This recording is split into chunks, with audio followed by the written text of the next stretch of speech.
आता बातमी आहे नागपूरमधील पेपर फुटीबद्दलची। 12वी पेपर फुटल्याप्रकरणी शिकवणी वर्गाच्या संचालकासह चौघांना पोलिसांनी बेड्या ठोकल्यात।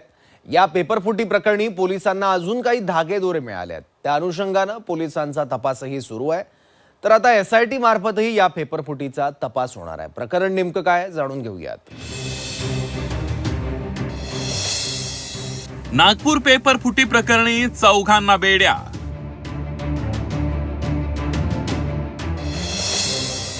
आरोपींमध्ये खासगी क्लास संचालकाचाही समावेश।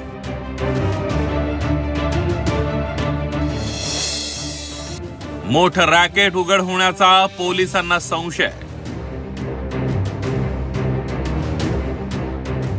नागपुरात 12वीचे 2 पेपर फुटल्याच्या घटनेनं फक्त नागपूरच नाही तर संपूर्ण राज्यात खळबळ उडाली आहे।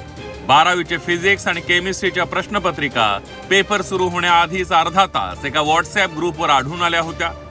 दरम्यान या पेपर फुटी प्रकरणी आता नागपूर पोलिसांनी मोठी कारवाई करत चौघांना बेड्या ठोकल्या। या चौघांमध्ये एका खासगी क्लास संचालकाचाही समावेश आहे। निशिकांत मून हा खासगी क्लासेसचा संचालक आहे। फरहान हा खासगी क्लासचा शिक्षक आहे। जुनेद आणि मुस्तफा अशा चौघांना अटक करण्यात आली आहे। नागपूर पेपर फुटी प्रकरणी मोठं रॅकेट सक्रिय असण्याची शक्यता वर्तवली जाते। दरम्यान या पेपर फुटी प्रकरणाचा एसआयटी मार्फत तपास केला जाणार आहे। या प्रकरणात एसआयटीची स्थापना करण्यात आल्याची माहिती शिक्षण राज्यमंत्री पंकज भोयर यांनी दिली आहे।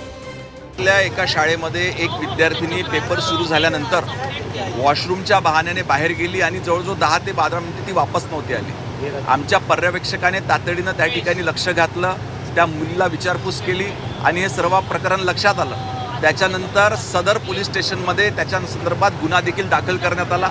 आतापर्यंत 4 लोकांना अटक करण्यात आली। निशिकांत नावाचा एक व्हॉट्सअप ग्रुप होता, त्या अनुषंगानं त्या व्यक्तीला देखील अटक करण्यात आली। ह्या प्रकरणाची अजून सखोल चौकशी करण्याकरता एसआयटीचं देखील गठन करण्यात आलेलं आहे आणि संपूर्ण प्रकरण लवकरात लवकर ह्या ठिकाणी उघडकीस येईल।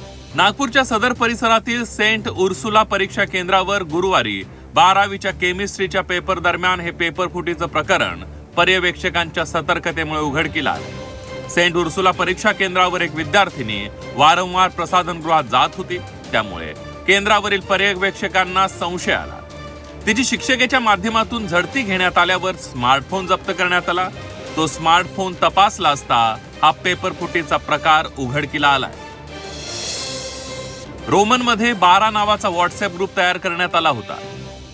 पेपरच्या आधी अर्धा तास संबंधित व्हॉट्सअप ग्रुपवर पेपर आले होते।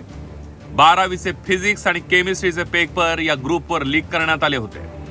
या व्हॉट्सअप ग्रुपचे एकूण 21 सदस्य आहेत। या व्हॉट्सअप ग्रुपवर असणाऱ्या सर्व सदस्यांची आता चौकशी होण्याची शक्यता आहे। यामध्ये जे कोणी दोषी आहेत त्या सगळ्या दोषींवर आपण मंडळातील नियमावली आहे, सोबतच महाराष्ट्राचा जो आपला कायदा आहे माल प्रॅक्टिसेसच्या विरोधात, त्या कायद्यानुसारही आपण कार्यवाही करत आहोत आणि कोणीही यामध्ये जो दोषी असेल त्याला आपण शिक्षा कशी होईल याची काळजी घेत आहोत। ह्याविषयी आता पोलिसांकडे हे प्रकरण आम्ही दिलेलं आहे, तर ते मोबाईल नंबर आहे त्याच्यामध्ये ते शोध घेतील आणि दोषींविरुद्ध निश्चितच कार्यवाही करतील।